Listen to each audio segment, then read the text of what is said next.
സ്വർണം അരിച്ചെടുക്കാൻ വനത്തിൽ അതിക്രമിച്ചു കയറിയ 7 പേരെ വനംവകുപ്പ് അറസ്റ്റ് ചെയ്ത ശേഷം ജാമ്യത്തിൽ വിട്ടയച്ച സംഭവം ഉണ്ടായത് നിലമ്പൂരിലാണ്. നിലമ്പൂർ റേഞ്ച് പനയങ്കോട് സെക്ഷൻ പരിധിയിലെ ആയിരവള്ളിക്കാവ് വനഭാഗത്തെ ആമക്കയത്ത് മോട്ടോർ പമ്പ് ഉപയോഗിച്ച് വെള്ളം ഒഴിവാക്കി മണലൂറ്റി സ്വർണം അരിച്ചെടുക്കുകയായിരുന്ന മമ്പാട് പള്ളിപ്പാടം സ്വദേശികളായ 7 അംഗ സംഘത്തെയാണ് പിടികൂടിയത്. ഇവരെ പിന്നീട് ജാമ്യത്തിൽ വിട്ടയച്ചു. സ്വർണം അരിച്ചെടുക്കുന്ന മരവിയും വെള്ളം പമ്പ് ചെയ്യാൻ ഉപയോഗിച്ച മറ്റ് സാധന സാമഗ്രികളും പ്രതികളിൽ നിന്ന് വനംവകുപ്പ് കസ്റ്റഡിയിലെടുത്തു. വനത്തിൽ അതിക്രമിച്ചു കയറിയതിനാണ് നിലവിൽ കേസെടുത്തിട്ടുള്ളത്. സ്വർണ്ണ ഖനനവുമായി ബന്ധപ്പെട്ട കേസ് നടപടികളിലേക്ക് നീങ്ങുന്നതേയുള്ളൂവെന്ന് വനംവകുപ്പ് അറിയിച്ചു. തിരുവനന്തപുരം വനം ഇന്റലിജൻസിനും നിലമ്പൂർ നോർത്ത് DFO ധനേഷ് കുമാറിനും ലഭിച്ച വിവരത്തെ തുടർന്നാണ് സംഘത്തെ പിടികൂടിയത്. നിലമ്പൂരിലെ പല പ്രദേശത്തും സ്വർണം ഭൂമിക്കടിയിലുണ്ട്. ഇത് സംബന്ധിച്ച് പഠന റിപ്പോർട്ടുകൾ പുറത്തു വന്നിരുന്നു. പണ്ട് മുതലേ സ്വർണം അരിച്ചെടുക്കുന്ന രീതി ഇവിടെയുള്ളവർക്കുണ്ട്. ഏറെ നേരം ശ്രമിച്ചാൽ മാത്രമാണ് അല്പം സ്വർണം കിട്ടുക.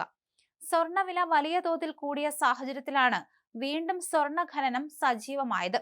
ഈ കേട്ടുകേൾവിയുടെ അടിസ്ഥാനത്തിലാണ് സ്വർണം അരിച്ചെടുക്കാൻ ആളുകൾ ശ്രമിച്ചത്. വനംവകുപ്പും സംഘം എത്തിയപ്പോൾ ആയിരവള്ളിക്കാവ് ഭാഗത്തെ ആമക്കയത്തിലായിരുന്നു സംഘം പ്രവർത്തിച്ചിരുന്നത്. മണലെടുത്ത് വെള്ളത്തിലിട്ട് ഏറെ സമയം അരിച്ചാലാണ് സ്വർണത്തിന്റെ അംശങ്ങൾ കിട്ടുക. വളരെ കുറഞ്ഞ അളവിൽ മാത്രമാണ് ഇത്തരത്തിൽ സ്വർണം കിട്ടുന്നത്. എന്നാൽ മൂല്യം കൂടിയതിനാൽ ചെറിയ തരി കിട്ടാൻ പോലും പലരും ശ്രമിക്കുന്നുണ്ട്. മറ്റു ജോലികൾ ഇല്ലാത്തതിനാലാണ് സ്വർണം അരിച്ചെടുക്കാൻ ശ്രമിച്ചത് എന്ന് സംഘം പറയുന്നു. ഇവർക്ക് സ്വർണം കിട്ടിയിരുന്നോ എന്ന കാര്യത്തിൽ വ്യക്തത വന്നിട്ടില്ല. ബ്രിട്ടീഷുകാർ പാതി വഴിയിൽ ഉപേക്ഷിച്ച ദൗത്യമാണ് നിലമ്പൂരിലെ സ്വർണ്ണ ഖനനം.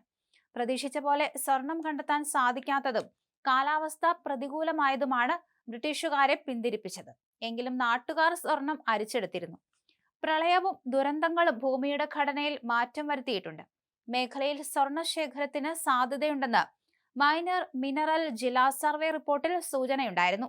നേരിട്ട് ഖനനം ചെയ്യാവുന്ന സ്വർണവും മണ്ണിൽ അലിഞ്ഞ സ്വർണവുമാണ് ഇവിടെയുള്ളത്. മരുതാ പ്രദേശത്താണ് കൂടുതൽ. പുഴകളിൽ മണ്ണിൽ അലിഞ്ഞു ചേർന്ന രീതിയിൽ സ്വർണമുണ്ടെന്ന് റിപ്പോർട്ടുകളുണ്ടായിരുന്നു. പുഴയിൽ നിന്ന് മണ്ണും മണലും കോരിയെടുത്ത് അരിച്ചാണ് സ്വർണം കണ്ടെത്തിയിരുന്നത്. സ്വർണ്ണ ഖനനം അത്ര എളുപ്പമുള്ള കാര്യമല്ല. കോടികളുടെ നിക്ഷേപം ആവശ്യമായി വരും.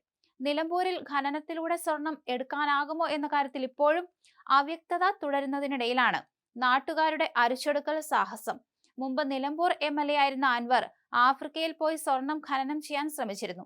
ഇപ്പോൾ മുൻ MLA യുടെ വഴിയിലാണ് നാട്ടുകാരും ഇത്തരമൊരു പരിശ്രമം നടത്തിയത്.